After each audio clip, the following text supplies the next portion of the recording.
Hi friends, సొంత స్థలం ఉండి ఇల్లు నిర్మించుకునేందుకు PMAY2 పక్కా ఇళ్ల కోసం భారీగా దరఖాస్తులు అయితే వస్తున్నాయండి.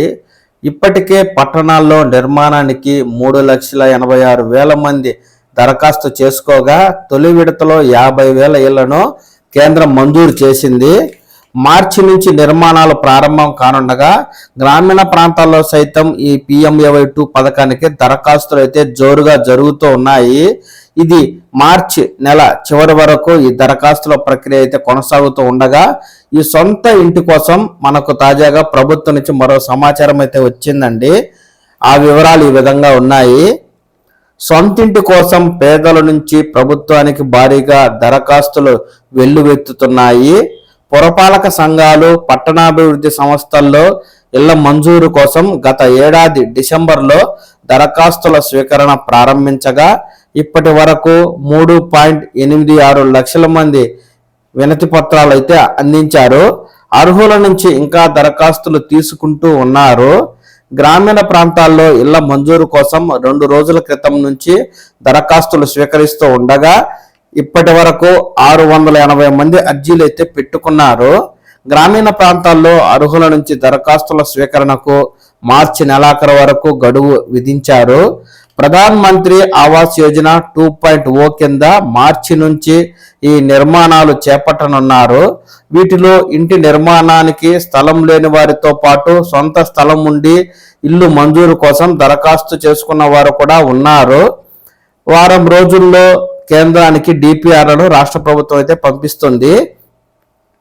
PMAY 2.0 కింద కేంద్ర ప్రభుత్వం విడతల వారీగా రాష్ట్రాలకు ఇళ్లను మంజూరు చేయనుంది. పురపాలక సంఘాలు, పట్టణాభివృద్ధి సంస్థల్లో ఇళ్ల నిర్మాణానికి గాను తొలి విడత కేంద్రం ఇప్పటికే రాష్ట్రానికి 50,000 గృహాలను మంజూరు చేసింది. లబ్ధిదారుల ఎంపిక ఇప్పటికే దాదాపుగా పూర్తయింది. వీటికి సంబంధించిన సమగ్ర ప్రాజెక్టు నివేదిక DPRను వారం రోజుల్లో కేంద్రానికి పంపేలా అధికారులు చర్యలు తీసుకుంటున్నారు. గతంలో మాదిరిగా కాకుండా కేంద్రం ఇళ్ల మంజూరుకు పలు నిబంధనలు విధించింది. కేంద్ర ప్రభుత్వం ఇల్లు మంజూరు చేసిన తర్వాత నిర్మాణానికి వీలుగా రాష్ట్ర ప్రభుత్వాలు ఇంటి స్థలం లేని వారికి మాత్రమే కేటాయించడంలో జాప్యం చేస్తూ ఉండడంతో ఈసారి మొదట్లోనే భూ దస్తావేజులను లబ్ధిదారుల ఆదాయ కుల ధృవీకరణ పత్రాలను జత చేయాలనే నిబంధన పెట్టింది. ఆ మేరకు రాష్ట్ర గృహ నిర్మాణ సంస్థ అధికారులు వివరాల్ని సేకరించి కేంద్ర ప్రభుత్వం నిర్దేశించిన యాప్లో పొందుపరుస్తూ ఉన్నారు.